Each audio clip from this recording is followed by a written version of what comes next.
Hello मेरे प्यारे दोस्तों। यह कैसी तेरी मोहब्बत और इसका शीर्षक है कुछ नया एहसास। चलिए इस कहानी को आगे बढ़ाते हैं। हमने पिछले भाग में देखा कि आध्या एक भटकते कुत्ते से बचने की कोशिश में अभय से टकरा गई थी। अभय ने बिना कुछ सोचे समझे उसे अपनी बाहों में थाम लिया। वह उसकी बाहों में ही निढाल होकर बेहोश हो गई। आध्या की खूबसूरती ने जैसे अभय के होश ही छीन लिए थे। वह अब पलक उसे देखता रहा। मन में अनगिनत सवाल उमड़ने लगे। कौन हो तुम? क्या कोई इंसान इतना सुंदर भी हो सकता है? तुम्हें देखकर मेरे दिल में ये अनजाना एहसास क्यों जाग उठा है? कुछ दूरी पर खड़े उसके बॉडीगार्ड्स हैरत से इस दृश्य को देख रहे थे। एक ने फुसफुसाकर कहा, आज बॉस को क्या हो गया है? वह उस लड़की को ऐसे संभाले हुए हैं जैसे कि वह कोई कांच की नाजुक गुड़िया हो। दूसरे ने सहमति में सिर हिलाते हुए कहा, हमारे बॉस के सामने तो वो सचमुच एक नाजुक सी गुड़िया ही है। हैरानी की बात यह है कि जिनके नज़दीक कोई लड़की आज तक नहीं भटक सकती, वो आज इस अनजानी लड़की को यूं अपनी बाहों में लिए खड़े हैं। उधर अभय जैसे समय को थामे खड़ा था। आध्या को अपनी बाहों से अलग करने का नाम ही नहीं ले रहा था। उसकी नजरें बार बार उसके गुलाबी होठों पर टिक जाती। अनजानी प्यास सी दिल में जागने लगी थी। उसे चुमने की चाह जाग उठी थी, पर किसी तरह खुद को रोकते हुए उसने अपने एहसासों को काबू में रखा। उसकी उंगली अनजाने ही आध्या के होठों को छू बैठी, जैसे कि वो पल उसके लिए कभी खत्म ही ना हो। अभय अब भी उसे थामे हुए था, जिससे डर हो कि अगर उसने जरा भी ढील दी तो ये नाजुक परी उसकी जिंदगी से कहीं खो न जाए। आध्या की सांसें अब धीमी लेकिन स्थिर हो गई थी। उसकी पलकों पर ठहरे हुए मोती जैसे आंसू अब सूखने लगे थे। चेहरे पर अब भी डर की हल्की सी परछाई थी जो अभय को बेचैन करी थी। वो धीरे से झुका और उसके माथे से पसीने की बूंदों को अपनी रुमाल से पोंछते हुए कहा, तुम ठीक हो? मैं हूं ना, तुम्हें कुछ नहीं होने दूंगा। फिर से अभय की नजरें उसकी गुलाबी होठों को निहारने लगी। आध्या की गुलाबी होठ उसे अपनी तरफ खींच रही थी। अभय के भीतर एक अनकही प्यास सी जाग उठी थी, उसे चूमने की, महसूस करने की। पर उसने अपने आप को जैसे तैसे संभालते हुए धीमे स्वर में कहा, नहीं, ऐसे नहीं। मैं जब भी तुम्हें किस करूंगा तो तुम्हारे होश में। यह कहते हुए उसने धीरे से अपना मोबाइल निकाला और आध्या की एक तस्वीर खींच ली, उस पल को सहेजने के लिए जो अनजाने में ही सही उसकी जिंदगी का सबसे अनमोल एहसास बन चुका था। फिर उसने अपना मास्क पहन लिया, जो अक्सर वह बाहर की दुनिया के लिए लगाया करता था। तभी अचानक उसकी मोबाइल की रिंगटोन बजी और उसका ध्यान आध्या के चेहरे से हट गया और उसकी दुनिया जैसे झटके से वापस हकीकत में लौट आई। उसने मोबाइल की रिंग को नजरअंदाज करते हुए एक हल्की मुस्कान अपने चेहरे पर रखी और बहुत नर्म लहजे में फुसफुसाया, मुझे अब जाना होगा, लेकिन बहुत जल्द हमारी मुलाकात फिर होगी, और जब होगी तो तुम सिर्फ मेरी होगी। वह उसे एक बार और निहारते हुए कहा, लेकिन मैं तुम्हें यूं ही अकेले छोड़कर भी तो नहीं जा सकता। उसने इधर उधर देखा और फिर पास के बेंच पर आध्या को धीरे से लेटा दिया, जैसे कोई माँ अपने बच्चे को सुला रही हो। फिर उसने उसके पर्स से मोबाइल निकाला और एक पुराना छोटा सा मॉडल देखकर वो चौंक गया और खुद से बोला, इस जमाने में इतना छोटा फोन कौन रखता है? लेकिन अन्यास से उसके चेहरे पर फिर से हल्की सी मुस्कान आ गई। उसने कॉल लॉक चेक किया। सबसे ऊपर जो नाम चमक रहा था वो था काव्या का। उसने बिना ज्यादा सोचे नंबर डायल कर दिया। काव्या अपनी स्कूटी पर घर लौट रही थी। रास्ता सुनसान था और हवा में हल्की हल्की बेचैनी घुली थी।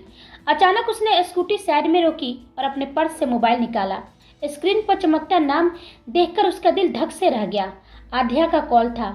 बिना एक पल गवाए उसने कॉल रिसीव किया। हेलो आध्या? वहीं दूसरी ओर अभय अब तक वहीं खड़ा था। उसकी आंखें अब भी बेंच पर सोई आध्या पर ही टिकी हुई थी, लेकिन समय की आहट सुन वो अपनी कार की ओर बढ़ा और अंदर जाकर बैठ गया। कार थोड़ी दूर जाकर रुकी, ठीक वहां से जहां से वो अब भी आध्या को साफ साफ देख सकता था। ड्राइवर विनीत ने पीछे मुड़कर पूछा, सर अब हमें निकलना चाहिए, मीटिंग लोकेशन पर पहुंचना जरूरी है, वहाँ सभी हमारा इंतजार कर रहे हैं। वह कोई जवाब नहीं देता है, बल्कि एक्सप्रेशनलेस चेहरे के साथ आध्या पर ही नजर रखी थी। उसका सर्द जैसा शांत चेहरा ही यह बताने के लिए काफी था कि वो अभी कुछ भी सुनने के मूड में नहीं है। इसलिए विनीत चुप हो जाता है और उसने अपने मन ही मन में सोचा, लगता है हमारे बॉस को प्यार हो गया है, वरना आज तक कभी किसी लड़की की इतनी परवाह करते नहीं देखा। कुछ ही देर में एक स्कूटी वहां आकर रुकी। काव्या दौड़ती हुई बेंच की तरफ बढ़ी और आध्या को देखकर घबरा गई। वहीं काव्या को देखकर अभय उसे पहचान गया था। यह तो वही लड़की है जो उस दिन कैफे में शोर मचा रही थी। आध्या, हे भगवान, इसे क्या हुआ? वो घबरा कर तुरंत अपने बैग से पानी की बोतल निकाली और उसके चेहरे पर कुछ छींटे मारी। थोड़ी ही देर में आध्या की पलकें थरथराई और उसकी सांसों की गति तेज हुई। जैसे ही उसने आंखें खोली और अपने सामने काव्या को देख उसे खुद यकीन नहीं हो रहा था। इधर अभय भी जब आध्या को होश में देखा और उसकी आंखें देख अभय ने खुद से कहा, हाँ, यह तो वही आंखें हैं जो उस दिन मैंने कैफे में देखा था। यानी कि यह लड़की वही है। मालूम नहीं क्यों अभय को यह जानकर कि दोनों एक ही लड़की है, उसे बहुत ही खुशी हो रही थी। उसके चेहरे पर एक तिरछी स्माइल आ गई थी। अच्छा है, तुमसे तो मेरा पुराना हिसाब है, अब मजा आएगा। तुम्हारा यूं ही मेरे करीब आना इत्तेफाक नहीं है, यह तो हमारी किस्मत है और मैं तुमसे वादा करता हूँ कि तुम अब मुझसे कभी दूर नहीं जा पाओगी। काव्या अभी कुछ पूछ ही पाती उससे पहले ही आध्या घबराई आवाज में बोल उठी, तू यहाँ कैसे आई काव्या? यहाँ कोई था, मैं उससे टकरा गई थी। और वो कुत्ता? हाँ, वही कुत्ता। वो हड़बड़ाकर उस दिशा में देखने लगी जहाँ कुछ देर पहले उसने मरे हुए कुत्ते को देखा था, लेकिन अब वहाँ कुछ नहीं था। कुत्ते की डेड बॉडी भी गायब थी। आध्या की आंखों में डर फिर से उतर आया। वो कांपते स्वर में बोली, मैंने खुद देखा था, वो मेरे सामने ही मरा, अब नहीं है वहाँ। क्या हो रहा है ये सब मेरे साथ? काव्या ने उसे मजबूती से थामा और नजरों में चिंता के साथ कहा, आध्या, पहले तू बैठ, गहरी सांस ले, ठीक से बता क्या हुआ था, तू इतनी डरी हुई क्यों है? आध्या ने आंखें मूंदी, लंबी गहरी सांस ली, फिर सारा इंसिडेंट धीरे धीरे काव्या को बताया। कुत्ते का उसका पीछा करना, गिरना, एक अजनबी का आकर उसे बचाना, यह सब सुनकर काव्या सुन रह गई। क्या क्या कह रही है तू? लेकिन जब मैं यहाँ आई तो यहाँ पर कोई नहीं था, बस तेरे फोन से कॉल आया था। पहले तो मुझे भी डर लगा, फिर कोई ऑप्शन नहीं था मेरे पास, लेकिन थैंक गॉड कि तू ठीक है। अब घर चल और बाकी बातें रास्ते में बता देना। आध्या ने झट से पूछा, पहले टाइम तो बता, कितने बजे हैं? काव्या झेपते हुए फोन देखी और बोली, 7 बज रहे हैं। क्या 7 बज गए? ओ माय गॉड, आज तो चाची बवाल मचा देंगी, मुझे घर पहुंचना है अभी के अभी। उसके चेहरे पर एक अजीब सी घबराहट थी, जैसे समय की कीमत उससे कहीं ज्यादा बड़ी हो। दूर खड़ा अभय अब भी अपनी कार से सब देख रहा था। वह उनकी बातें तो नहीं सुन पा रहा था, लेकिन आध्या के हाव भाव और चेहरा साफ कह रहा था कि वो गहरे डर में है। विनीत, ड्राइवर ने पीछे देखा, लेकिन उसके कुछ कहने से पहले ही अभय बोल पड़ा, विनीत, स्कूटी का पीछा करो, लेकिन थोड़ा डिस्टेंस बनाए रखना। मैं कोई रिस्क नहीं लेना चाहता, बस ये देखना चाहता है कि वो सही सलामत घर पहुंच जाए। विनीत ने सिर हिलाया और कार धीरे धीरे स्कूटी का पीछा बढ़ने लगी। दूसरी ओर आभा कपूर अपने घर पहुंचती है। घर उनका सुंदर और आलीशान था, लेकिन वो भव्यता और वो शान नहीं थी जो राणा बेंसन में थी। जैसे ही वो अपने घर में कदम रखी, एक कर्कश आवाज उनके कानों में पड़ी, आ गई तुम्हारा ही वेट कर रहा था। आभा ने आवाज की दिशा में देखा। ये है राकेश कपूर, उनका पति। सोफे पर फैलकर बैठा हुआ था, चेहरा घमंड से भरा और आंखों में खींच लिए। आभा कुछ भी कहे बिना उसकी बात को नजरअंदाज करते हुए सीधे अपने कमरे की ओर बढ़ने लगी, लेकिन तभी फिर वही तीखी आवाज फट पड़ी, रुको, अब तुम मेरा ऑर्डर सुनना तो छोड़, इग्नोर भी करने लगी हो, या फिर भूल गई हो अपनी औकात? आभा के कदम वहीं थम गए। उसने धीरे से अपनी आंखें मूंदी और फिर गहरी सांस ली और पलटी। राकेश अब उठकर उसके सामने आ चुका था। कैसी पत्नी हो जो अपने पति की बात न माने? वो एक कड़वी मुस्कान के साथ बोली, पति? रियली? इस शब्द का मीनिंग भी तुम समझते हो? शायद नहीं। तुम अभय के प्रोडक्ट्स को क्यों बदनाम करने की कोशिश कर रहे हो? क्या बिगाड़ा है मेरे परिवार ने? क्यों नहीं उनका पीछा छोड़ देते हो? अभय को लगता है कि मैं उसके प्रोडक्ट्स के खिलाफ साजिश कर रही हूँ, लेकिन सच तो यह है कि सारी करतूतें तुम्हारी होती है और बदनाम मैं होती हूँ। नफरत है मुझे तेरे परिवार से, और खासकर उस ओमकार से और तेरे भतीजे अभय से। उन्हें बर्बाद और बदनाम करने के लिए यदि मुझे कुछ भी करना पड़े तो मैं करने के लिए रेडी हूँ। जब मैं उन्हें खुश देखता हूँ ना, तो लगता है जैसे मेरे दिल में हजारों खंजर किसी ने भोंक दिए हैं। आभा अपनी नजरें उठाकर नफरत से राकेश को घूर कर देखी तो राकेश का गुस्से से त्योरिया चढ़ गई। वो एक तेज थप्पड़ उसके गाल पर जड़ देता है, लेकिन आभा कोई रिएक्ट नहीं करती है, पत्थर की तरह जमी रहती है। राकेश गुर्राते हुए कहा, मुझे घूर कर देख रही हो? एक काम नहीं होता तुझसे, तेरे उस बाप ने तुझे एक फूटी कौड़ी तक नहीं दी। खुद राजमहल जैसे आलीशान घर में रहता है और मुझे यहाँ छोटे से घर में रहना पड़ता है। सोचा था तुझसे विवाह करके राजा की तरह लाइफ जीऊंगा, लेकिन तेरा वो भतीजा अब है। मेरा हाल भिखारी जैसा करके रखा था, लेकिन अब मैं उन सब का वो हाल करूंगा जो उन लोगों ने सोचा भी नहीं होगा। 2 महीने बाद इलेक्शन है ना, सुना है तेरा वो सौतेला भाई इलेक्शन में खड़ा होने वाला है, लेकिन मैं उसे जीतने नहीं दूंगा। जानती है क्यों? क्योंकि मेरी पार्टी उसके अगेंस्ट मुझे खड़ा करने वाली है। यह सुनते ही आभा के चेहरे का एक्सप्रेशन चेंज हो गया और वो हैरानी से बोली, क्या? यह तुम क्या कह रहे हो राकेश? तुम्हारी पार्टी तुम्हें क्यों उनके अगेंस्ट खड़ा करेगी? बात को समझो। भैया को हराने के लिए सिर्फ तुम्हारा इस्तेमाल किया जा रहा है, और ऐसे भी तुम्हारे पास फंड कहाँ है कि तुम चुनाव लड़ोगे? राकेश के चेहरे पर एक धूर्त मुस्कान फैल गई। क्या बात है पत्नी जी, तुम किस दिन काम आओगी? उसके चेहरे पर अपना हाथ फेरते हुए, अभी भी तुम खूबसूरत और जवान दिखती हो। उसकी आंखों में चालाकी और मकारी साफ झलक रही थी। आभा जैसे कांप गई हो भीतर से। उसकी आवाज थरथराई। तुम ऐसे कैसे कह सकते हो राकेश? तुम इतने नीचे गिर जाओगे मैंने कभी सोचा भी नहीं था। मैं तुम्हारी बीवी हूँ और तुम मुझे ही दांव पर लगा रहे हो। राकेश का चेहरा अब और कठोर हो गया। अब तक जो मैंने कहा तूने किया, अब भी करेगी तू। मुझे चुनाव के लिए 100 करोड़ का फंड चाहिए और तुम ही लाओगी वो। आभा की आंखें भर आई थी। तुम्हें पैसे चाहिए ना? ठीक है, मेरे पास जो कुछ भी शेयर से ले लो, बेच दो। शेयर? वही जो तेरे बाप ने हमें भीख में दिया था। उससे क्या होगा? अगर मैंने उन्हें बेच दिया तो अभय सब समझ जाएगा। राकेश उसकी ओर झुककर धीरे से, अब तुम समझ गए ना कि तुम्हें क्या करना है? मुझे पैसे चाहिए। अब तुम कहाँ से लाओगी तुम जानो, तो पैसे ला कर दो, वरना रेडी रहो उस नरक के लिए जिससे मैं तुम्हारी जिंदगी बना दूंगा। इतना कहकर वह दरवाजा जोर से पटकता हुआ बाहर निकल गया। आभा वहीं फर्श पर बैठ गई। उसके हाथ पैर कांप रहे थे, आंखों से आंसू लगातार बह रहे थे। उसकी सांसें टूटी टूटी थी, जैसे हर शब्द उसके सीने में पत्थर की तरह धंसा हो। उसी वक्त किचन से मालती घर की पुरानी मेड दौड़कर आती है। उसने आभा को फर्श पर यूं टूटा हुआ कभी नहीं देखा था। वह आकर उसे संभालते हुए कहती है, दीदी क्यों सहती है आप ये सब? बता दीजिए अपने घर वालों को सच्चाई। आपकी चुप्पी अब आपके लिए जहर बनती जा रही है। आभा ने रोते हुए धीरे से कहा, नहीं मालती, नहीं बता सकती। मुझे मेरी ही गलती की सजा मिल रही है। इधर काव्या स्कूटी आध्या के घर के सामने रुकती है। आध्या एक नज़र अपने घर को देखती है, फिर वही अफसोस के साथ। ऑफिस के बाद जब उसे वापस अपना घर लौटना होता था तो उसका मन और भी उदास हो जाता, लेकिन फिर दादी और मिली के बारे में सोचकर उसे थोड़ी राहत मिलती। वह काव्या से बोली, अब तुम घर जाओ, पहुंचकर फोन कर देना, कल मिलते हैं, सोचते हैं कि आगे क्या करना है। आध्या अंदर चली जाती है और काव्या भी अपने रास्ते जाने लगती है। अभय उसे घर के अंदर जाते हुए देख विनीत को कार आगे बढ़ाने के लिए कहा। दूसरी ओर अभय राणा मेंशन पहुंचता है। वह जल्दी से स्टडी रूम में जाता है, जहां उसके दादाजी ओमकार जी, अनुराग जी और पार्टी के कुछ सदस्य बैठे बैठे बात कर रहे थे। ओमकार जी गुस्से से अभय को घूरते हैं, क्योंकि सभी कब से उसी का इंतजार कर रहे थे। उसको बार बार फोन भी किया जा रहा था, लेकिन अभय को कोई खास फर्क नहीं पड़ा। वो सीधे जाकर बैठ जाता है। इधर आद्या भी घर के अंदर जाती है। मन ही मन भगवान से प्रार्थना करी थी कि आज वो चाची के गुस्से से बच जाए।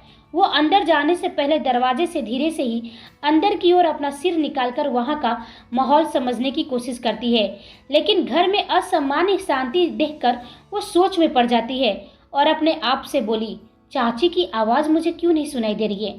कहीं वो बहुत ज़्यादा गुस्से में तो नहीं है? हे भगवान, प्लीज़ बचा लेना। मालूम नहीं आज वो मुझे कौन सी सज़ा देंगी। वो अभी अपनी सोच में डूबी हुई थी कि मिली आकर उसे अचानक से छू देती है। आध्या का डर से चेहरा ही पीला पड़ गया। वो मिली को डांटते हुए बोली, क्या हरकत है? मैं कितनी डर गई। खैर सुन, घर में इतनी शांति क्यों है? चाची बहुत गुस्से में है क्या? मैं जल्दी से खाना बना लेती हूँ, तू तब तक बाहर संभाल लेना। आध्या जल्दी से किचन की ओर भागती है तो पीछे से आते हुए मिली बोली, डिनर मैंने रेडी कर दिया है दी। यह सुनते ही आध्या पीछे पलटकर उसे हैरानी से देखने लगी। अपनी पलकें बार बार झपकाती है, जैसे कि मिली की बातों पर यकीन न हो। ऐसा नहीं था कि मिली आध्या के लिए कुछ नहीं कर सकती थी। उसका बस चले तो अपनी दी का सारा दुख, हर तकलीफ खुद के ही ऊपर ले लेती, लेकिन अपनी माँ के सामने चाहकर भी वो आध्या की कोई मदद नहीं कर सकती थी। मिली ने कहा, ज़्यादा दिमाग पर जोर देने की जरूरत नहीं है दी। मम्मी पापा 2 घंटे पहले मौसी के घर गए हैं और मोहित भैया अपने दोस्तों के साथ कोई मूवी देखने गया है, इसलिए घर में शांति है। और मैंने सारा डिनर रेडी कर दिया। आपको आने में लेट हो रहा था, सोचा कहीं मम्मी आपसे पहले आकर आपको ना फटकारने लगे, इसलिए मैंने बना दिया। आध्या राहत की सांस लेती है और खुश होते हुए मिली को अपने गले लगा लेती है। इधर राणा मेंशन में ओमकार जी बोले, मालूम चला है कि वह राकेश चुनाव में अनुराग के अपोजिट खड़ा होने वाला है। यहाँ बैठे हर सदस्य को यह अच्छी तरह से पता है कि वह इंसान कैसा है। चुनाव जीतने के लिए वो किसी भी हद तक जा सकता है। यदि वह चुनाव जीत गया तो अपनी पुरानी दुश्मनी निकालने में देर नहीं करेगा, और यह मुझे कतई बर्दाश्त नहीं होगी। इसलिए सभी लोग अपने अपने दायरे में रहकर अपना काम करेंगे। ऐसा कोई भी कदम नहीं उठाया जाएगा जिससे मीडिया में हमारा नाम बदनाम हो। और खासकर अभय, तुम्हें अपने गुस्से पर काबू रखना होगा। चुनाव खत्म होने तक कोशिश करना कि राकेश से आमना सामना ना हो, क्योंकि वह तुम्हें उकसाने की हर कोशिश करेगा। अभय थोड़े गुस्से और जोश के साथ बोला, मैं इस मुंबई का सम्राट हूँ, कोई मुझे यह ना बताए कि मुझे क्या करना है। आप बस चुनाव की जीत से मतलब रखिए, उसे कैसे हासिल करना है यह मैंने तय कर लिया है। ब्लूप्रिंट रेडी है, सबको ईमेल कर दिया जाएगा। वह उठकर जाने लगता है तो फिर एक बार अभय अपने दादाजी की तरफ देखकर आगे बोला, राकेश का डर आपको होगा, मुझे नहीं। चुनाव जीतने के लिए वो हदें पार करेगा, लेकिन मैं अपनी हदें तोड़ दूंगा। ओमकार जी भी गुस्से से बोले, अभय यह मत भूलो कि यह राजनीति मेरी है। तुम्हें सिर्फ चुनाव की कैंपेनिंग के लिए कहा गया है, तो तुम वही करो। मुझे अपनी राजनीति में किसी की दखलंदाजी बर्दाश्त नहीं, इसलिए अपनी हद मत भूलना। अभय भी बड़ी सर्द आवाज में बोला, हद की बात तो आप मत ही कीजिए दादाजी। चुनाव जीतने के लिए जो हद मैं तोड़ने वाला हूँ वह आपने पहले ही तोड़ दिया है। सुनते ही ओमकार जी का चेहरा सख्त और कठोर हो गया। उसकी बात का मतलब वहां बैठे कई लोगों को समझ में नहीं आया, लेकिन ओमकार जी और अनुराग जी उसकी बात की गंभीरता को समझ चुके थे। अभय तेज कदमों से वहां से निकल ही रहा था कि सामने अनुराधा जी आ गई और वह पूछी, क्या हुआ, तुम ठीक हो ना? अभय अपना चेहरा नॉर्मल करते हुए कहा, डिनर पर मेरा इंतजार मत कीजिएगा, और वह तुरंत अपनी कार में बैठकर निकल गया। अनुराधा जी बस उसे जाते हुए देखते रह गई। तभी पास खड़ी नंदिता ने कहा, आप कितना भी कोशिश कर लीजिए दीदी, उसके जख्म आप नहीं भर सकती, क्योंकि जो जख्म उसके दिल में है उन्हें देने वाले अपने ही है। अभय अपनी कार से निकल चुका था। विनीत को अच्छी तरह से मालूम था कि जब उसके बॉस का मूड खराब होता है तो वह कहाँ जाते हैं। अभय का चेहरा पूरी तरह से गंभीर था। उसकी आंखों में बहुत कुछ था, गुस्सा, बेचैनी, दर्द, जो शब्दों में नहीं कहा जा सकता था। वह अपने फोन पर नजरें जमाकर अपने भीतर उठते तूफान को शांत करने की कोशिश करता है।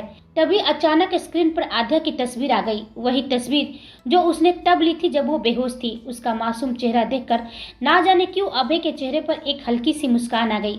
विनीत ने भी अपने बॉस की इस मुस्कान को नोटिस कर लिया। अपने हमेशा गंभीर रहने वाले बॉस के चेहरे पर मुस्कान देख विनीत के चेहरे पर भी अनजानी सी खुशी झलक गई।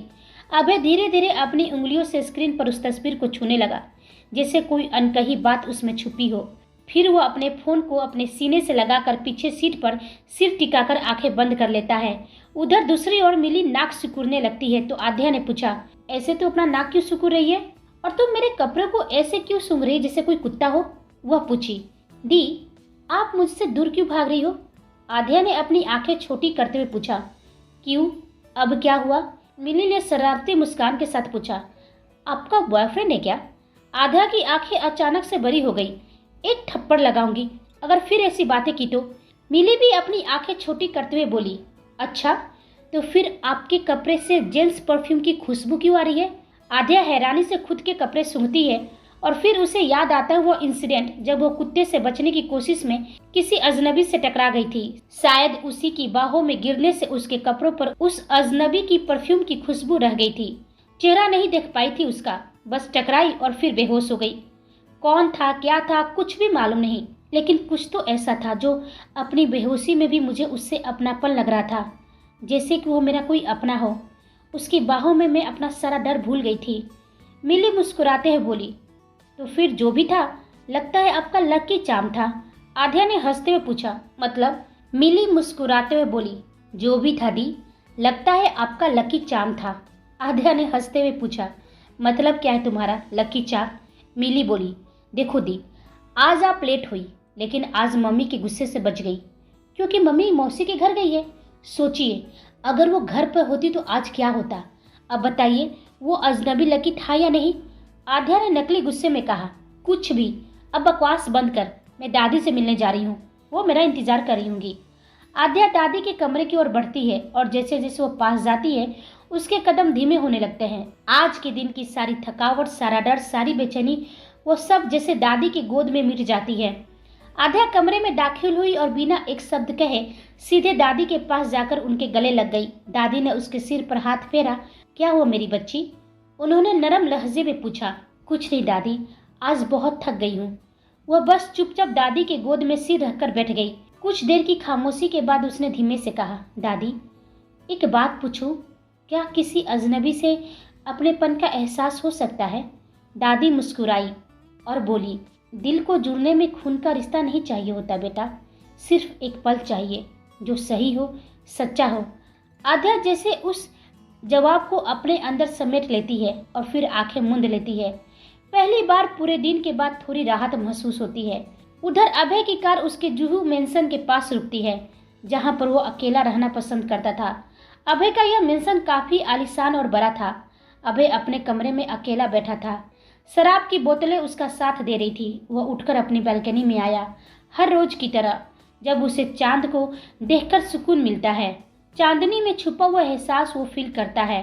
हर रोज की तरह आज भी आध्या और अभय अपनी अपनी जगह से चांद को देख रहे थे, मगर आज कुछ अलग था।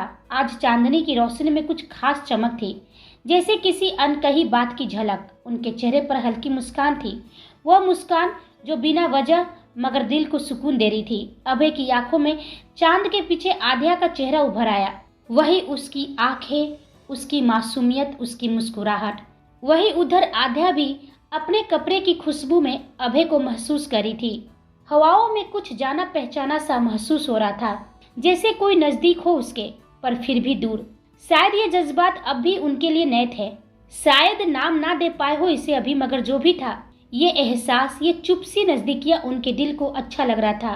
क्या होगा कहानी में आगे? नया एहसास कौन सी उनकी जिंदगी में नया मोड़ लाएगी? क्यों था अभय इतना अकेला?